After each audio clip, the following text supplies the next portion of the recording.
Hello, all. Thank you for joining us today. India's multi billion dollar healthcare industry has had a remarkable year. India is home to more than 12.5K companies in the healthcare sector and has witnessed investments more than $12 billion till date.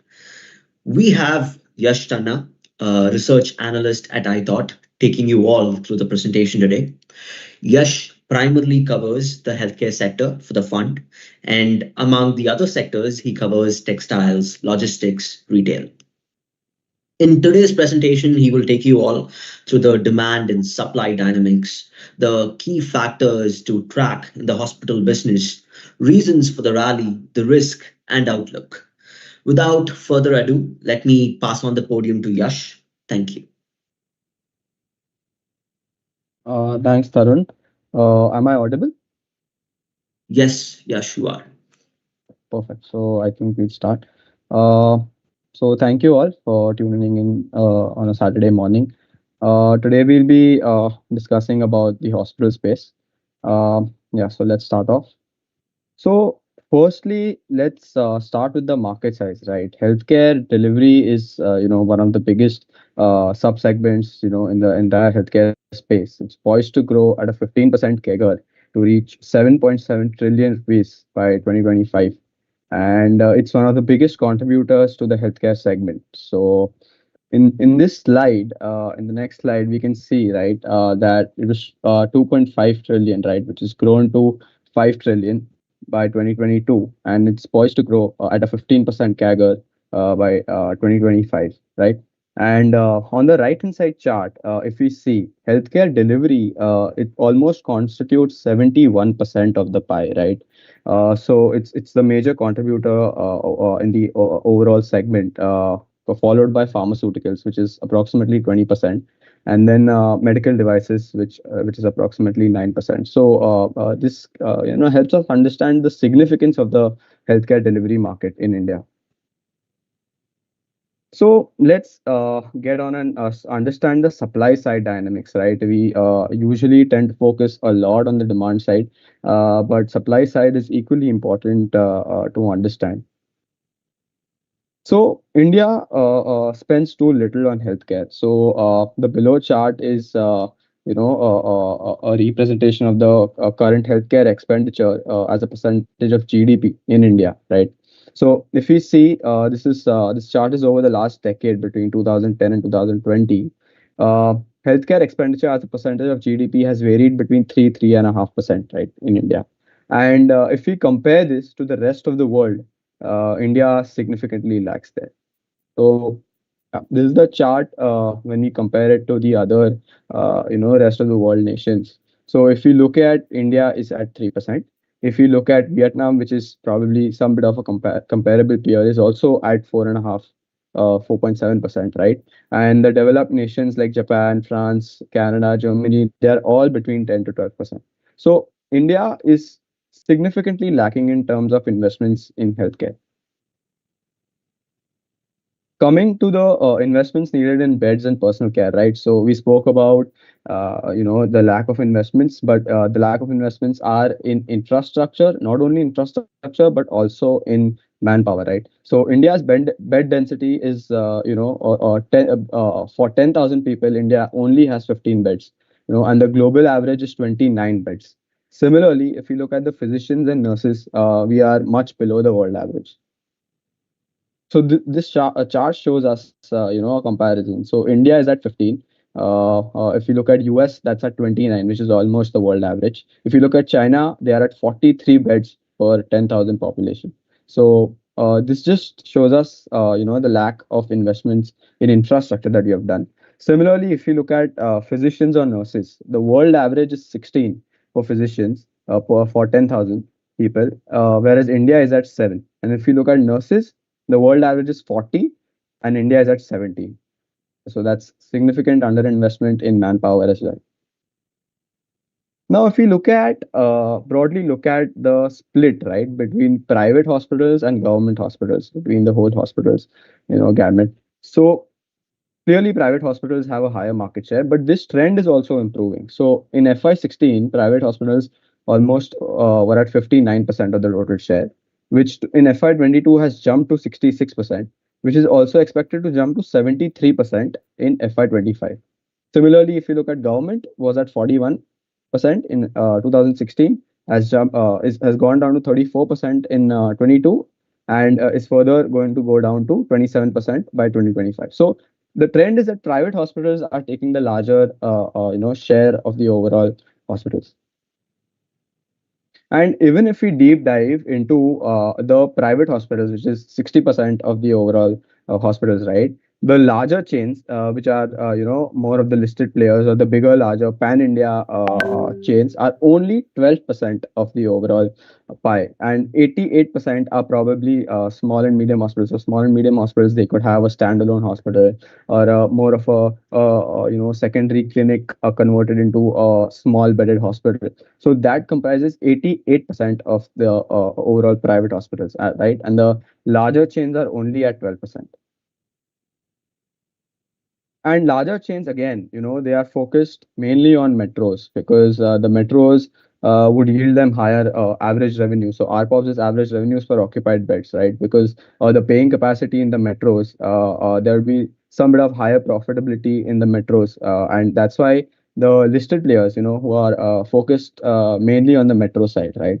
And the second challenge for hospitals is the availability of doctors and nurses. So usually, it's very difficult for a very high-end doctor who's already settled in a metro, to convince him to go into a tier two, tier three city and stay there. So that's one other challenge that hospitals face. So if you look at this chart, almost 50% of the bed expansion over the next 3 years planned, by all the listed players is in large metros or large cities. Coming to the demand side dynamics. So India's demographic profile is changing, and it's increasing to a more aged people, and life expectancy is also increasing. So if you look, close to 22% of the population was above the age of 45 years by till 2021, and this number is expected to go to 29% by 2026. So clearly, India is growing, and the age bracket above 45 is growing faster. Similarly, this is World Bank's data. So India's life expectancy was 58 years in 1990, and that has moved up to 67 years in 2021, and it is expected to increase further. So with increasing life expectancy comes increased burden on healthcare.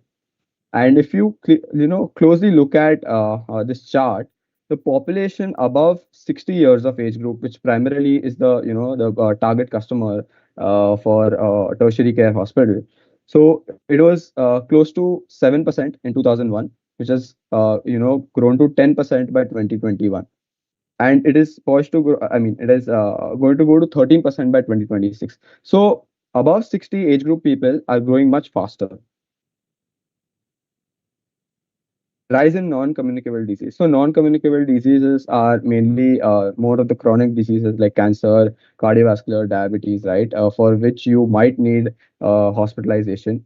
So deaths due to NCDs have increased significantly, and this is the trend going forward as well. So if we see in 2016, deaths due to communicable diseases was 28%. Similarly, the projected number of deaths due to communicable diseases will go down to 16%.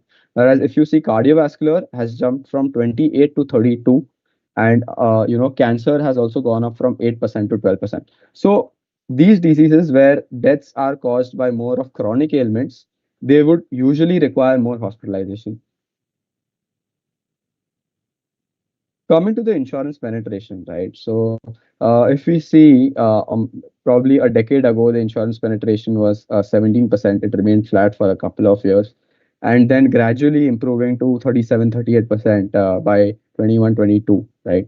But and it is expected to go to 47 to 50% by FY27. But if you look at the chart closely, the majority of the insurance penetration is from the government sponsored schemes.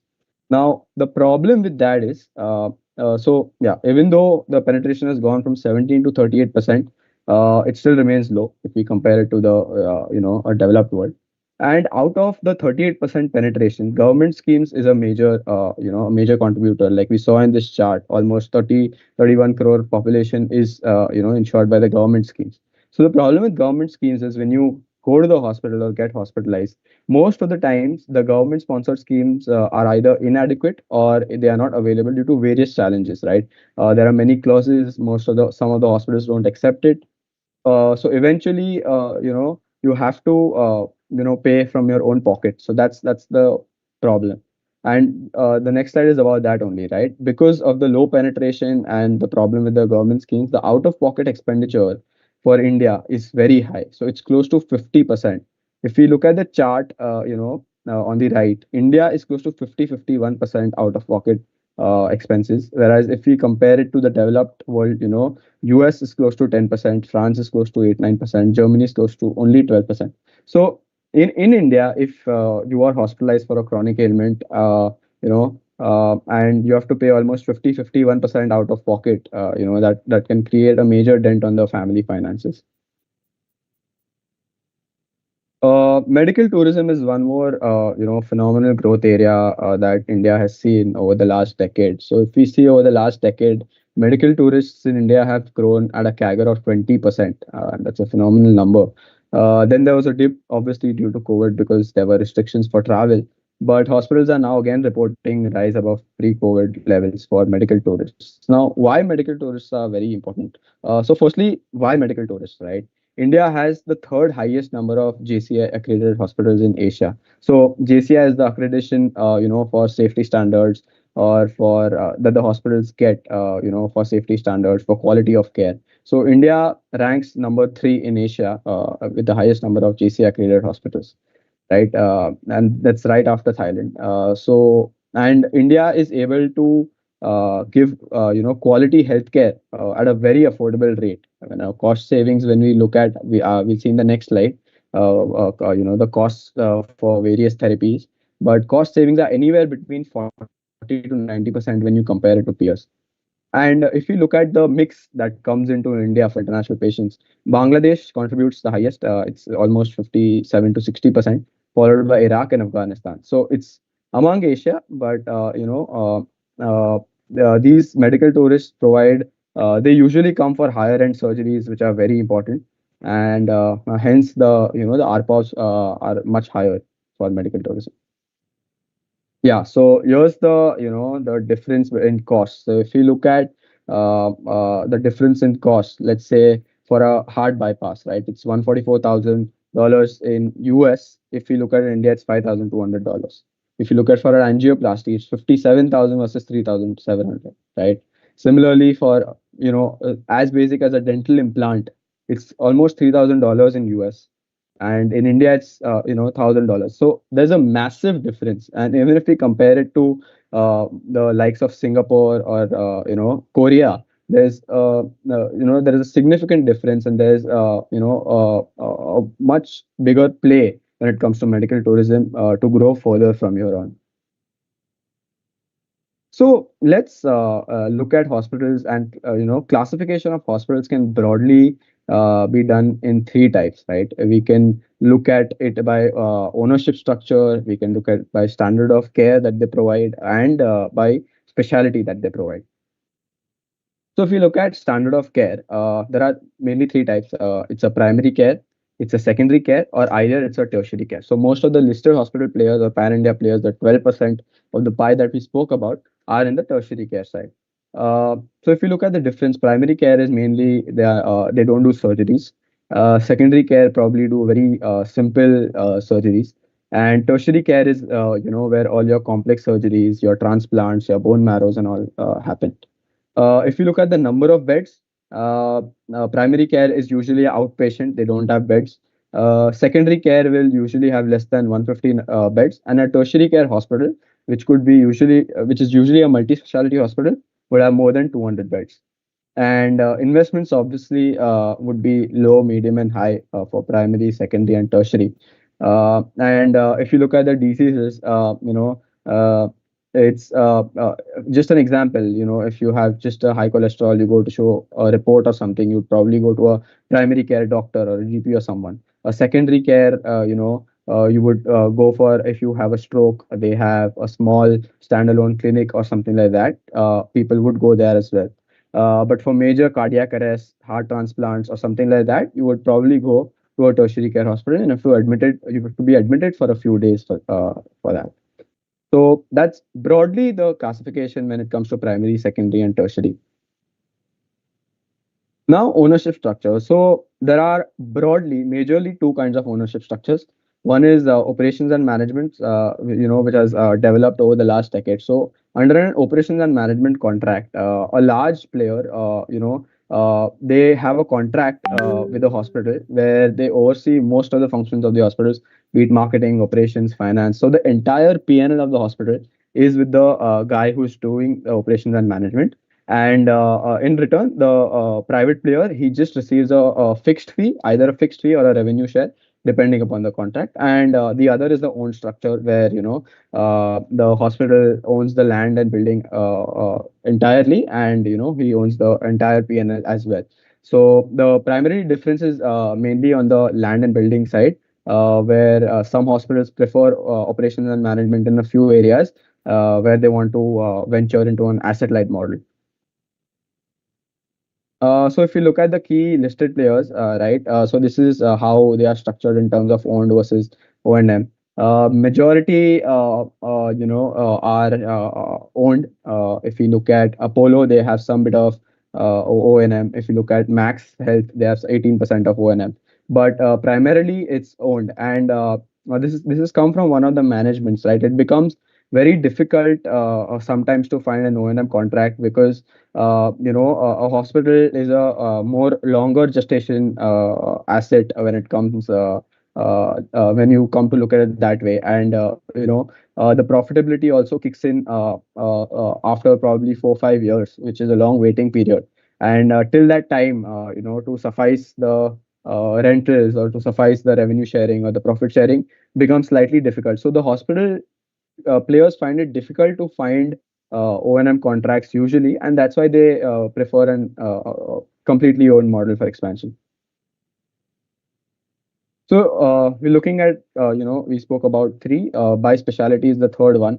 So either it could be focused on a single specialty, like there's a listed player called HCG that completely focuses on cancer care oncology. There's Asian Art, in Mumbai that completely focuses on cardiac. Uh, or it can be a multi-specialty that can treat, various illnesses, be it cardiac, onco, gastro, nephro. They can be broadly classified into single or multi-specialty. Okay. So this slide is one of the most important slides in the presentation, I would say. If we understand this, we would sort of understand how the economics or the P&L for an hospital would move over the period of its, phases. So typically, there are three phases for an hospital. When it is built, phase one is 0 to 4 years. Phase two is generally 4 to 7 years, and phase three is 7 plus. Which comes to, so in the phase one is usually when the hospital is newly built. Phase two is usually 4 to 7 years. It takes for a hospital to break even, on a EBITDA basis, and then ramp up from there on. And 7 plus years is when maturity happens. uh, when we look at the other operating, parameters, how they operate in different phases, occupancy, when we look at occupancy, in phase one, the occupancy, the hospital is new, they are targeting newer customers. There's some bit of marketing that is done. So the occupancy is typically low, between 20 25% between 0 to 4 years. Post that, after 4 to 7 years, the occupancies are increasing, they are rising. They typically, range anywhere between 30 to 50% in the phase two. And post phase three, there'll be optimum occupancy, which is 50% plus, can go up to 70 80%. Uh, then payer mix. Payer mix is basically, when either a patient is paying by insurance, is paying by cash, right? So payer mix is usually that helps in improving ARPOBs. But if you look at the payer mix in phase one, the hospital will focus mainly on filling up the beds because there are very high fixed costs in an hospital. So initially they will focus on filling up the beds, and they will take up higher, number of scheme patients, government scheme patients, CGSS patients, which are lower profitability patients. But just to recover that fixed cost component, they will fill up the beds by letting a higher number of scheme patients coming in. From phase two, gradually they will shift towards more insurance and cash patients, right, which is slightly more profitable.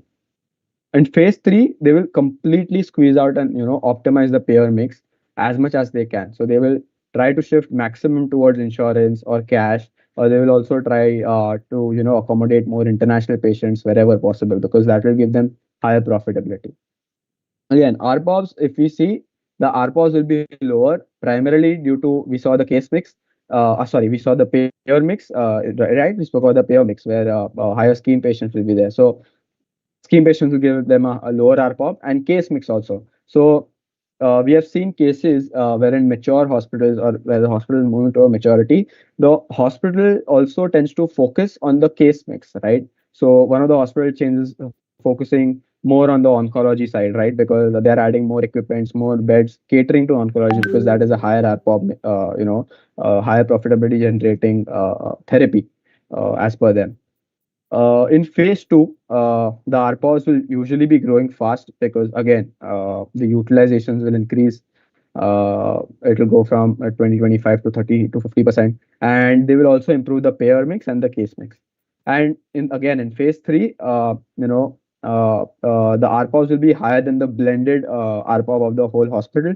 Or combined hospital, the ARPOs will be higher than the average ARPOs for the hospitals, and they will optimize the case mix and the payer mix as they would keep on doing from phase two.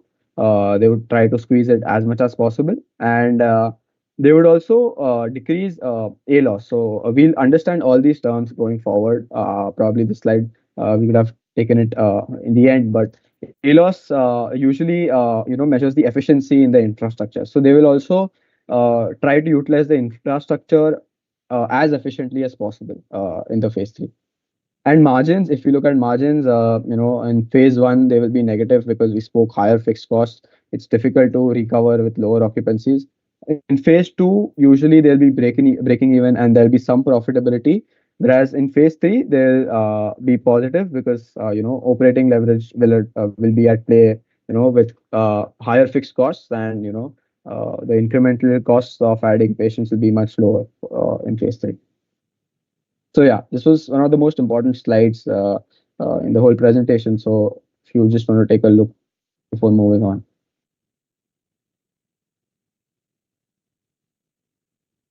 Yeah, so this is pointers from the previous slide, right? A greenfield hospital, a newly built hospital will typically take 3 to 4 years for a break even, and 6 to 7 years to, we saw that for maturity. But if we look at a brownfield expansion, just setting up an existing block or an existing building in the existing hospital premise, uh, for that the break even can be less than 1 year, because when would a hospital set up a brownfield expansion? Because there is less space in the existing block, or they already have volumes but they are waiting. So in a brownfield expansion, they will already have volumes. They'll be able to optimize the payer mix significantly, because they are not in dearth of occupancy, arising the occupancies. So the break even period is much shorter for a brownfield investment. Uh, and yeah, so the second point, the initial investments are very high with land and building costs and high fixed costs in equipments and staff and other expenses. So that will impact margins in phase one, as we saw, and ROCs due to higher capital employed, in initial phases. And with increasing occupancies and ARPOBs, as we saw, and this is because there'll be a change in payer mix, case mix, there'll be decreasing average length of stays. The margins and ROCs would improve as operating leverage would play out. So typically, this is the cycle for a greenfield or a brownfield hospital expansion.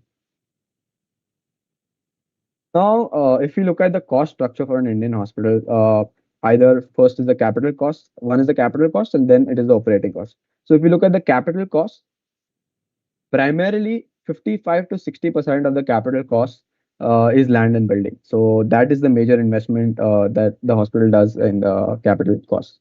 And then it's the medical equipment, which compromises the rest 20 to 30%. Coming to the operating expenses, consumables and doctor and nurses and other employees. So employees, manpower costs and consumable costs are the two biggest cost items, line items in the P&L for an hospital. Consumables will be anywhere between 25 to 30%. Other costs will be between 10 to 20%, and then doctor and nurses fees will be anywhere between 25 to 35%, even going to 40%. So all these costs, when you put together, they give you an EBITDA in the range of -10% to 20%, which usually is the EBITDA range for a new hospital to a maturing hospital. So the EBITDA range will anywhere between -10 to 20%, depending on which phase the hospital is in. Uh, yeah. So key factors to track when you're tracking an hospital business, right? Occupancy rate is one, ARPOB or ARPP, which is average revenue per occupied bed or average revenue per patient, as they say it. That's one. Payer mix is one more, and ALOS, which is the average length of stay, is the other one. So these are some of the key parameters we should track, to see how the hospital is performing. Occupancy rate, yeah, so occupancy rate refers to the number of beds occupied divided by the total number of operational beds in the hospital. So a hospital can peak out anywhere, 70, 80%, some even report 85% occupancy rates. But usually the peak out rate is between 70 to 80%. So on the right side, if we see, there's the occupancy rate for, key listed players, Apollo, is at 64%, Fortis is at 67, Max is at 76%. So there's slightly less headroom in the existing hospitals for Max. KIMS is at 70%, and Narayana Hrudayalaya is at sub 50%. But Narayana, we'll see in the subsequent slide. So occupancy rate is slightly losing relevance as a metric. So we should also know which metric to track and which metric can be played around by the listed hospital players. So this is one, occupancy rate is one metric which the hospital players can play around when they are reporting the numbers. So it is very well explained by one of the hospital chains below. So this is an excerpt from the Narayana Hrudayalaya con call. So he's explaining occupancy rate. When you look at occupancy rate, a bed in the dialysis area is different from a bed in a chemo area, right? And it is different from a bed in a regular ward area. So when we see occupancy rate and the denominator is the total number of beds available, but in the total number of bed available, all beds are not same, because all beds, a dialysis bed or a chemo bed will give you much higher profitability than a general ward bed. So he's saying that he might be having a large number of general ward beds, but that is not that those beds should not be counted, because if a patient wants to pay for a much better experience, in a private room or something like that, that will be much more profitable. So you cannot consider all beds equal, and hence they are saying that they are trying to move away from purely looking at occupancies. So he's saying when you look at, so some hospitals he's saying report 85% of occupancy, but he's saying the Bangalore hospital, which NH operates, would be roughly around 65 to 70% occupancy, but on a reporting basis. But if you see, it is functionally almost at 85%, occupied, because there is no space that there can be any surgery conducted, or if the doctor can see the patient at a particular time. So then, if that is not possible, then the remaining number of beds are just redundant, right? So occupancy rate in that way can be played out by a few listed players. So we need to keep a track on that as well. Coming to ARPOB, so this is one of the major revenue growth drivers for the hospitals, right? Higher ARPOB will also, in some cases, signify higher profitability. Uh, so if we see on the right hand side, Apollo, Fortis, Max are the ones with higher ARPOBs, 50,000 plus. Max is at almost 67,000, which is a bit of a premium care hospital Whereas if you look at KIMS and NH, they are at 30,000 approximately. NH is at 35,000. So NH, portrays itself as a more affordable care chain, and hence, it has lower ARPOBs. And ARPOBs can be driven by mainly price increases, evolving specialty mix, a better payer mix, as we saw, and reducing length of stay. So that more efficiency will bring in higher ARPOBs. Right.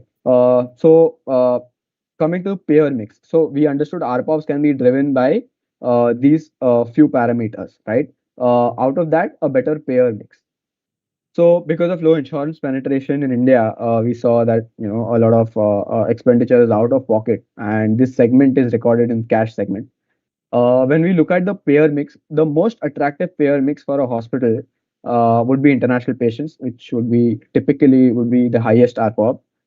Then for some could be cash, for some could be insurance. Why I have written cash and then insurance is because insurance typically needs a cycle to be settled, whereas cash is instant settlement, so there are no receivables. And then comes the government schemes, right? So government schemes, there are a lot of receivables. In some cases, they go bad. The ARPOBs are lower because you have to treat the patients. They are the lower class society patients, so you have to treat them at CGSS rates, which are mandated by the government. And so in government scheme beds, they typically barely break even, or in some cases there are even losses. So that's the attractiveness of payer mix for hospitals. And if you look at the major hospital chains, if we see, they typically tend to maximize the cash and the insurance mix, right? The government scheme mix is anywhere between 10 to 20%, and they either try to limit that or tend to bring it down. And international is again, if you are catering to that international patient segment, they will try to increase that patient because that's the highest ARPOB, but that's not always available to all the hospitals. So the highest component will be cash or insurance, and then they will try to either limit the government or bring that down. Yeah. So coming to average length of stay, right? So I said that's average length of stays is typically the average number of days a patient stays in a hospital or occupies a bed. Uh, So lowering this number would help, the hospital manage more number of patients with the similar infrastructure. So if a patient is discharged in an Apollo, let's say in 3 days, the next patient can come in right after 3 days and then get treated. So in the same on the same bed, if Apollo is treating two patients, let's say in 6 days, Narayana will take 9 days. So that infrastructure is very much optimally utilized by an Apollo. So by reducing the average length of stay, they can get higher efficiency. So ALOS can be reduced, by doing more daycare work, encouraging more discharges by newer technology equipments. Like nowadays there are robotic surgeries happening, or even technology. So if you look at, Narayana Health's annual report, they have taken up various number of digital initiatives where the doctors can access the ICU patient directly from their phone or their tablet. So they have developed apps where they can do this, and this significantly, this helps them to reduce the time for discharges, reduce the time for monitoring the patient. That brings the ALOS down. Yeah. So coming to the returns in the last 5 years. This is the chart for returns for the last 5 years of major hospital chains, and I've compared it with the BSC Healthcare Index, or if you would have invested in the CNX Pharma, right, Nifty Pharma. Clearly, some of the hospital stocks have given significant outperformance. Max has given 550%. Narayana Apollo is above 400% returns. Fortis is close to 200%, and KIMS, which is more recently listed hospital, that's also given 100% returns. So over the last 5 years, the returns in the hospital stocks have been phenomenal. Now, so what changed? What was the reason for this rally? Uh, so one was consolidation in Capex among the incumbents. Occupancies rise. ARPOBs, there were growing ARPOBs, and as we saw, as we spoke about, ARPOBs can be grown by three or four reasons. Specialty mix is one, payer mix is one, decreasing ALOS is one, and then there was consolidation via M&A as well. So as a result of all these things, the top line grew much faster than the capital employed and costs, and this resulted in improvement in ROCs and resulted in better margins due to operating leverage. So we'll understand, all of these pointers in more detail. So coming to consolidation, right, after 2018. So post 2018, the industry sort of went into a consolidation phase wherein they said that, we use the existing infrastructure much more efficiently rather than, continuously expanding either in greenfield or brownfield projects. So the capex number was almost half from so in 2017 the capex by a few of the listed players was 2000 crores plus, and this number came down to 1100 crores in 2021. So in the next 3 or 4 years they almost halved the capex number. So here's the chart for the same. So if we see from 2013, there has been an upward trend. So this is a consolidation for Apollo, Max, NH, Aster, Fortis, right? These are the few major listed players in the hospital segment. So sorry, yeah, sorry. So after 2013, right, we see that it has continuously grown till 2016, 17. And post 2017, from 2018 to 2021, there has been a significant dip in the capex number, which has again picked up after 2021. So this consolidation happened post 2018.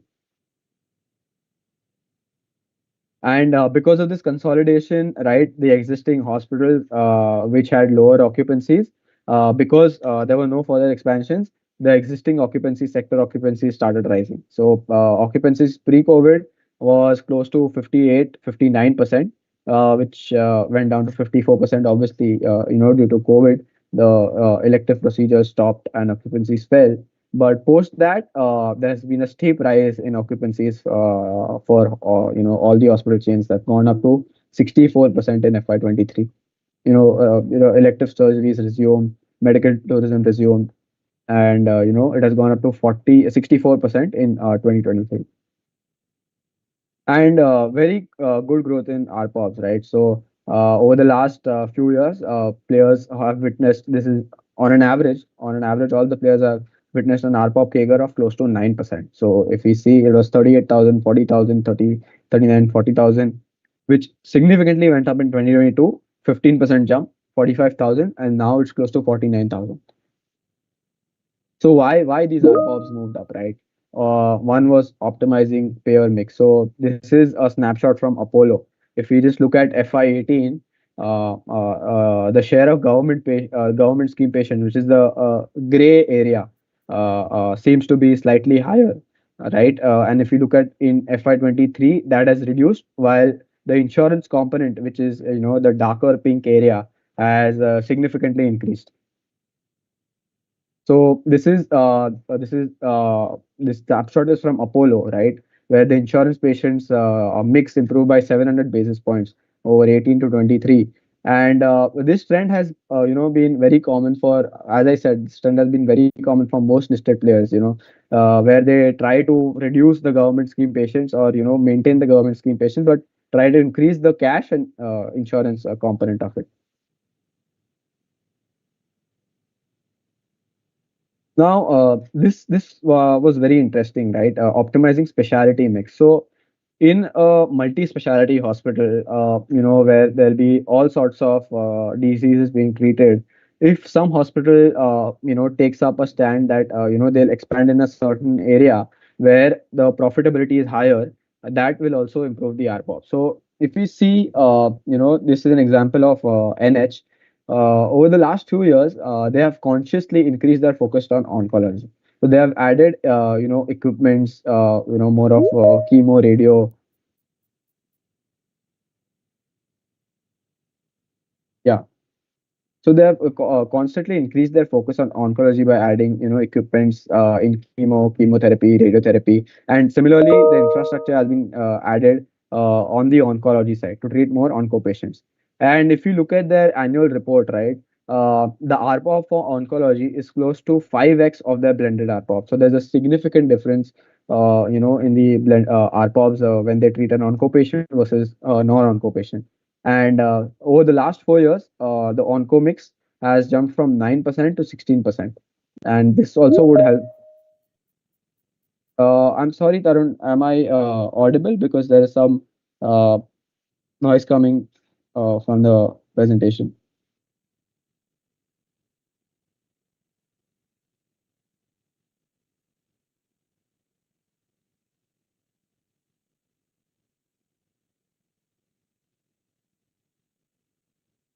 Tarun, Gopina?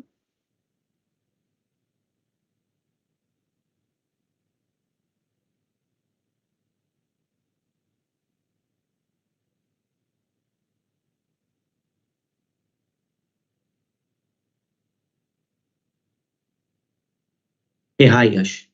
Yeah, I am audible, right? Yeah, yeah, you're audible. Okay, okay. Sorry for that. Yeah, so as I said that the onco specialty has jumped from 9 to 16%, over the last few years, which would have helped them improve their blended ARPOBs. And here's the table of their specialty mix. Cardiac was a significant portion in 2015. So NH was considered as a single specialty when we spoke about that, more of a cardiac sort of a hospital. So they have significantly reduced that to 34%, in H1 FY24. And if you just look at the oncology mix, that has gone up from so 2019 they did not report oncology separately, but 2019 onwards they started doing that when they started focusing on that. So it has gone up from 9% to 16%. And decreasing ALOS. So as I said, declining ALOS shows that the hospital is using its infrastructure more efficiently, right? The length of stay decreases, the more patients can be treated on the same bed. Uh, so ALOS decreased, ALOS was about 3.4 days, 3.9 days, then it decreased to 3.7 days, in 2020. It significantly went up, this was 2021 was the COVID period. It went up to 4.4 days due to the quarantine measures and all that. And post that, it has again been declining. It has come down to the 2019 levels, and hospitals always try to, sort of decrease this number because for higher efficiency. It also depends on other factors. What kind of treatments are being done in the hospital. Some treatments could have, a higher average length of stay. So if we see, an oncology, chemo or a radiotherapy, there are a lot of daycare beds that can be done. And in a daycare bed, the ALOS will decrease. So more number of patients can be treated in those outpatient setting. If we or if we see a neurosurgery, if there are more neurosurgeries or something of a bone marrow transplant or something like that happening, the length of stay is usually slightly higher. It could be between 8 to 10 days. Yeah, consolidation via M&A, right? This is one of the key highlighting factors over the last 3 years, post-COVID, I can say. So there has been significant number of consolidation, over the last 2 3 years, where a lot of private equity money has come into the industry via M&A. So they are acquiring smaller players definitely, which is that consolidation does happen, but in some cases they are also acquiring larger players. So the second point refers to Temasek. Last year bought 41% stake in Manipal Hospitals, one of the biggest hospital chains in the country, for $2 billion, and now they have a 59% stake. This was termed as one of the largest deal in the Indian healthcare space, right? And Blackstone acquired 73% in Care Hospitals for $800 million. At that time, the value they valued the chain at $1.1 billion. Uh, the third point is very interesting. If you see PE and VC investments in the hospitals industry, specifically hospitals industry, not drug delivery or anything of that sort. it was nearly 30,000 crores in 2023, and this number was 15x versus the pre-COVID levels. So this just shows the increased interest from P and VC. That significant of money, significant amount of liquidity, is flowing into the hospital space. So yeah, here's a snapshot of the few deals I've highlighted in yellow for the major deals, which is Blackstone acquiring Care, Baring Asia acquired Indira IVF. So this is specifically in the IVF space, and Temasek acquiring Manipal, which we spoke about. So these are a few of the key, P acquisitions done in the last few years, and a few of the deals in the the listed space. And I have highlighted in bold, the few big ones. Again, Max acquiring Sahara for almost 950 crores. Manipal again, that's not listed, but Manipal acquiring Amdi Hospitals for 2,300 crores. Again, Manipal acquiring Columbia Asia for 2,100 crores. This was way back in 2021. And then there are a number of bolt-on other acquisitions that have happened, in the last 2 to 3 years, both by listed and unlisted chains. Okay, so now coming to one case study, how returns and ROCEs are sort of interconnected. Uh, So since we'll take example of Narayana Health. So from 2016 to 2020, Narayana, along with other hospitals, they were expanding, right? Uh, uh, not all were expanding from 2018, but Narayana was significantly investing in infrastructure from 2016 to 2020, right? They were in an investment mode. There were three new hospitals, that were there coming in. One was Mumbai, Gurugram, Delhi, and then they also increased their stake in their international business came in. Uh, so NH gross block grew at a 20% CAGR, between 16 and 20. And because there was pressure on margins because of the new facility, to the new facility, they would be in the phase one of the maturity cycle, and that would put pressure on margins. And the capital employed grew significantly much faster, than the top line and bottom line. And this led to a dip in the ROCs. And Narayana Hrudayalaya, during that time, it underperformed with a negative 23% returns during this period, which is 2016 to 2020. Post 2023, the gross block, so they said that now we'll not invest further, we'll consolidate the existing operations. So the gross block just grew at a 8% CAGR, which would either be some small additions in their existing facilities or equipment or something like that. So the gross block just grew at an 8% CAGR. The ROCs improved from 14% to 34% in FY23, and the stock gave 116% returns. Here's the chart, from 16, the stock chart. From 2016 to 2020, it's flat to negative performance, if you can see. Then some bit of improvement, then a dip of COVID, and post that, in the consolidation phase, it has given phenomenal returns. And this is the ROC chart, right? So it was close to 7%, then went up to 14%, stayed flat till 2020, dipped due to COVID, and then in the consolidation phase, significantly moved up. So if you see this chart, of the ROC, and then if you compare it with the chart of the stock chart, you'll see a lot of similarities, and that's very interesting. That the returns are some they are showing correlation with the ROC number. Coming to the the new expansion planned by the current players. So most of the listed players now again have announced greenfield or brownfield expansions, either in existing locations or new locations. So out of all the players, Max seems to be the most aggressive player. They have plans to add almost 81% of the bed capacity, FY23 bed capacity, while NH and Apollo are slightly treading slow. They are adding 27% and 21%, of FY23 bed capacity respectively. So here's a a chart showing the same. So if you look at Max, as I said, they are the most aggressive, 81% of FY23 bed capacity.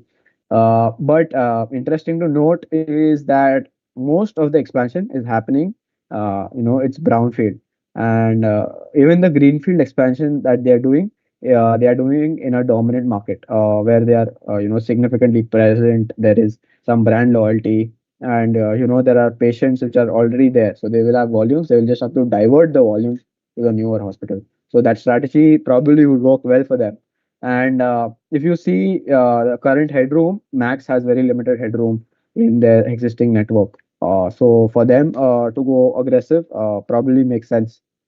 uh, and similarly, if you look at NH, right, they are not very aggressive as of now. They are out of whatever they have, come out in public till now.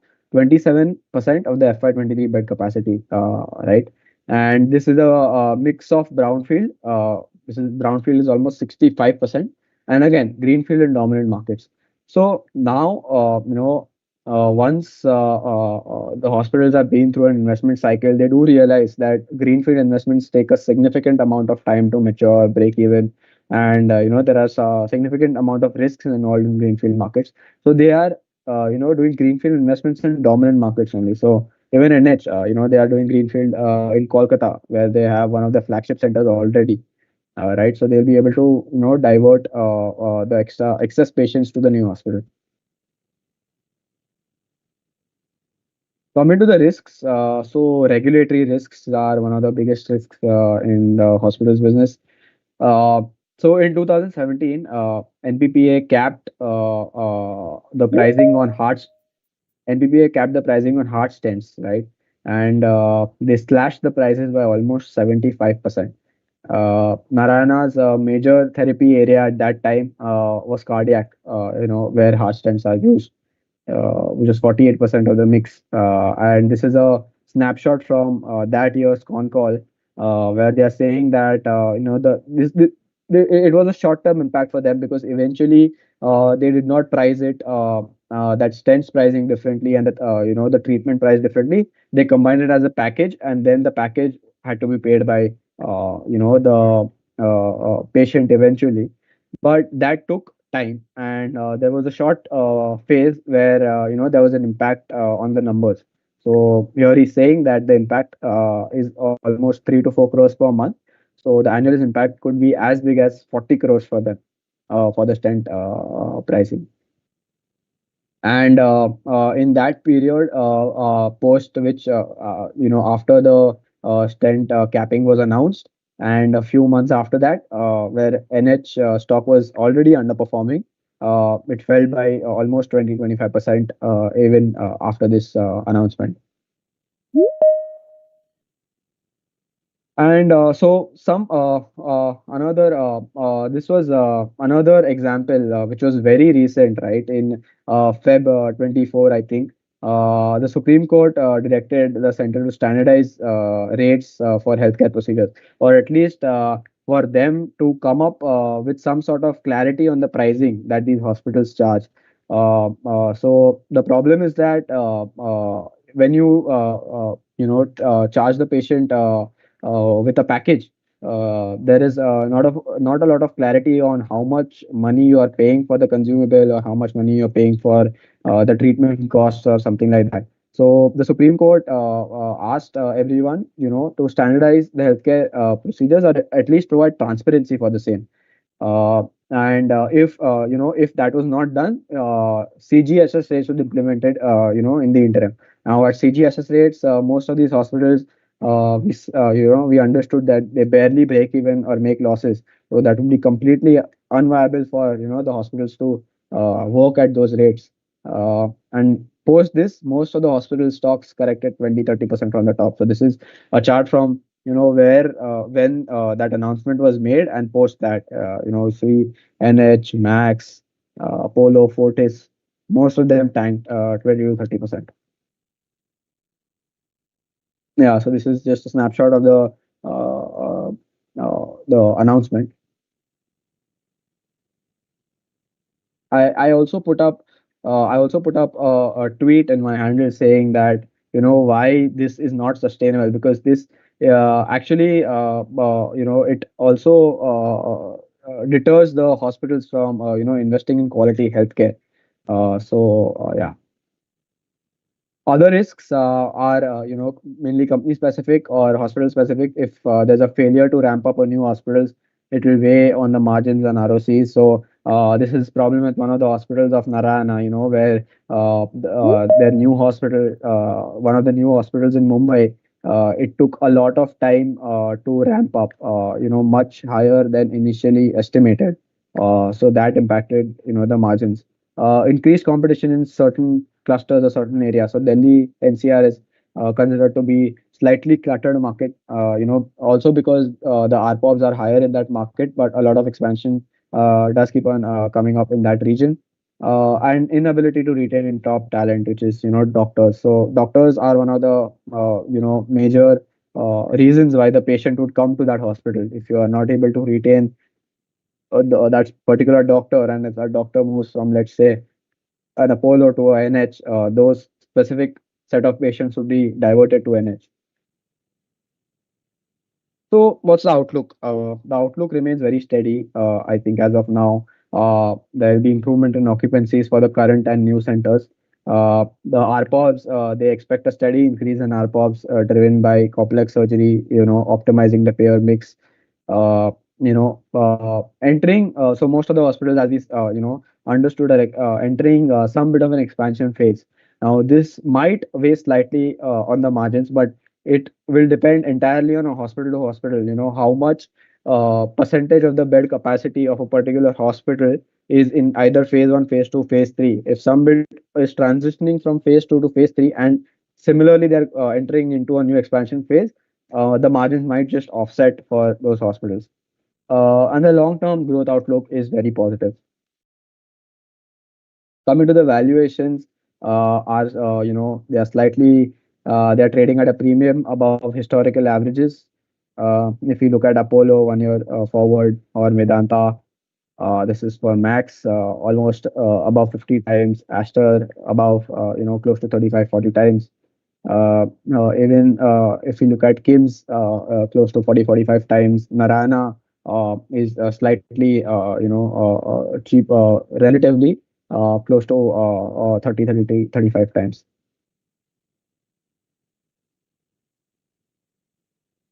So coming to our product, TrueBlue. So TrueBlue is a very high quality large cap portfolio, and we only invest in blue chips. So what is the iThought way, and what is our investment philosophy? And this investment philosophy, will be across all the products that iThought has. So we have a long term focus. Uh, Non-consensus investing. So we will have our own ideology, bottom up approach. We will not, take up a specific theme and probably just allocate equally. It will be company specific research. So it will be a bottom up approach.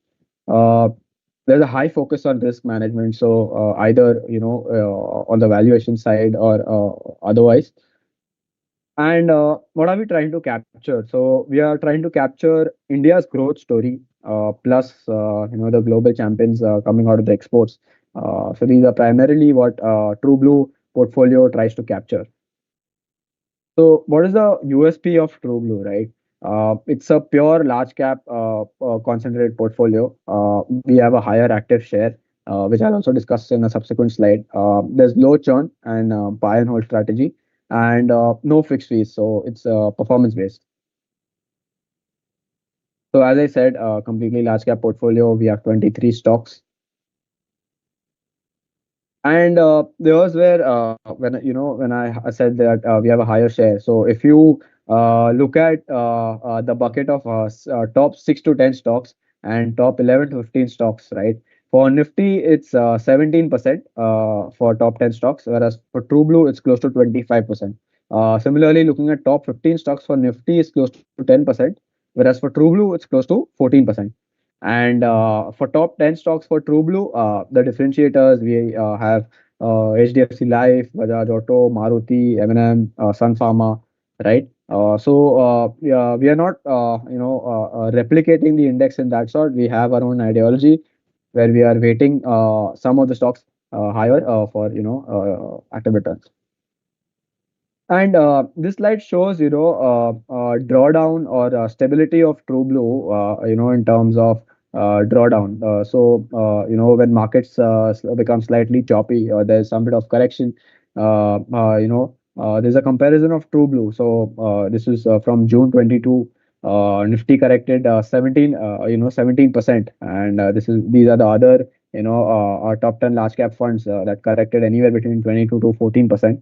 The correction in True Blue was only 12%, so it held steady versus the Nifty and other funds. Uh, Similarly, coming to one more instance in March 23, where Nifty fell close to 10%, whereas True Blue fell only 5%. So almost a 50%, higher, lesser drawdown than the Nifty. What is our endeavor? So we want to deliver risk-adjusted returns, typically 200 to 300 basis points above the benchmark returns, and the time frame would be anywhere. We consider a 3-year rolling time frame.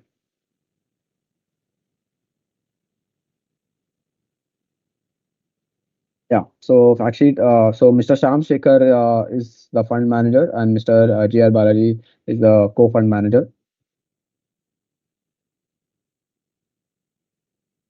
And apart from them, also we have a very wide investment team. So is a brief on Sham Shekhar and Mr. Jia Balaji.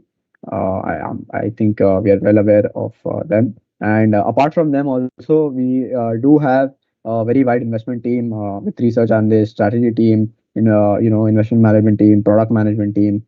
So yeah, this is a portfolio performance over the period.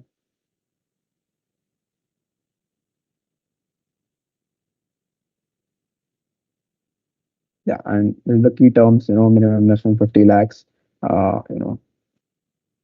P options.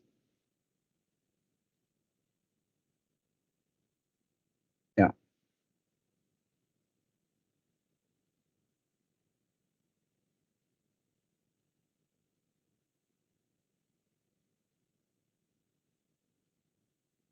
Yeah, so I think we can take up any questions, Tarun. I'm done with the Yes, presentation. Yash, I will be, opening the chat board right now so that the attendees can post their questions. Sure.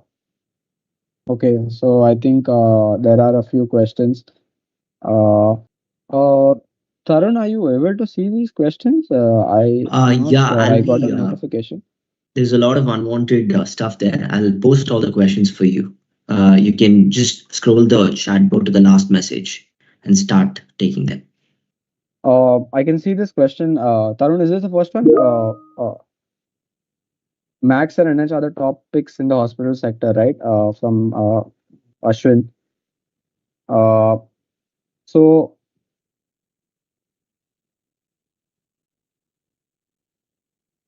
Yes, that's the question. Yeah.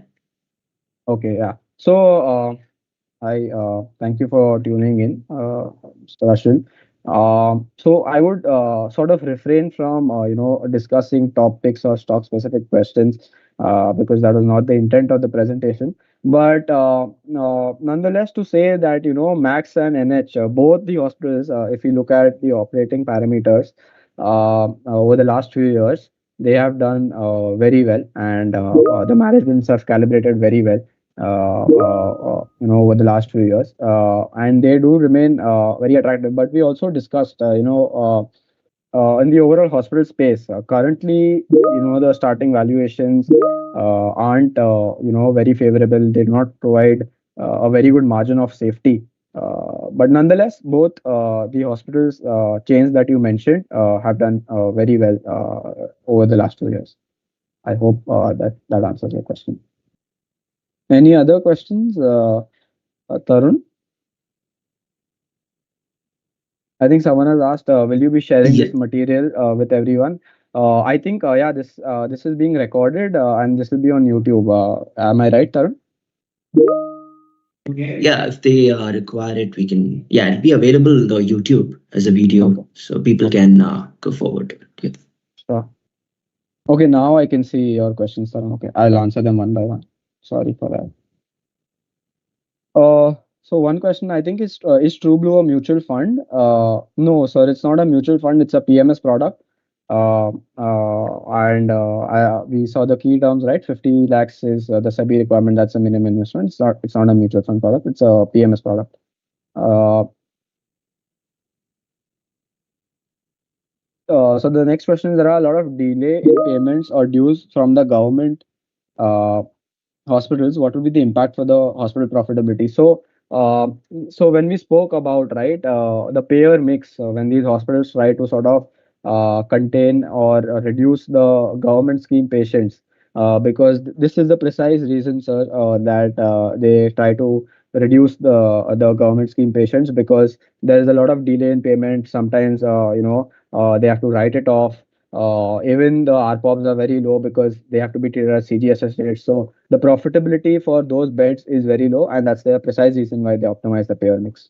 Okay, your thought process and evaluation of an hospital entering health insurance. So I think, are you referring to I think you're referring to Narayana Health, because they are getting into the health insurance space with their hospitals. I think their premise to enter into the health insurance space. So firstly, they are taking it very slow. I think they are taking it in a specific region first, and their health insurance product also that I think they are going to offer is slightly different from the others that are in the market. So as far as I understand, they are not going to completely dive into insurance, but yes, there is some bit of movement or effort in that direction, and this is primarily due to the thought process of the management. If you have yeah, so if you see Viren Shetty, who's the current guy running the show, or even his father, their premise to solve the problem or solve the out-of-pocket expenditure problem that India has, is that health insurance is the only way to go forward. So I think in that direction they are taking a few steps. Yes, it is there to see if how that goes, but they are not completely deep diving into that. They are taking it slowly as of now.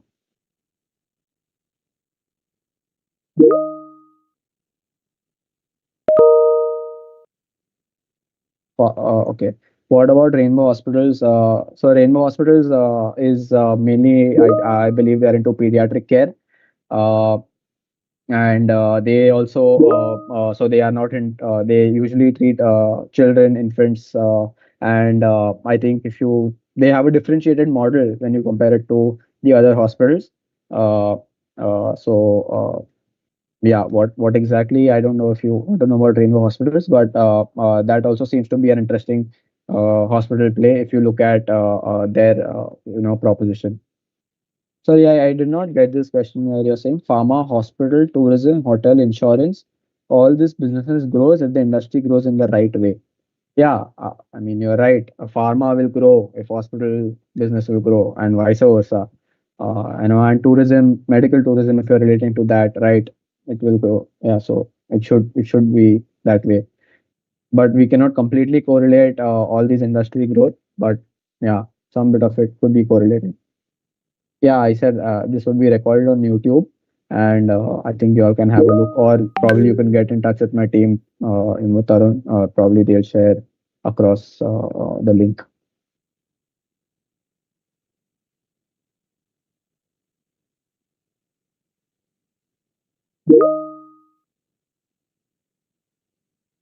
I hope I have answered questions. So